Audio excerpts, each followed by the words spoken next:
And Wilmington has issued a flash flood warning for southwestern Madison County, northwestern Clinton County, northeastern Warren County, southeastern Clark County, Greene County, until 1:15 a.m.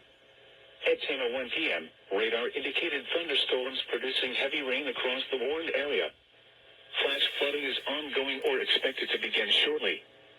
Hazard: flash flooding caused by thunderstorms. Radar. Flash flooding include Xenia.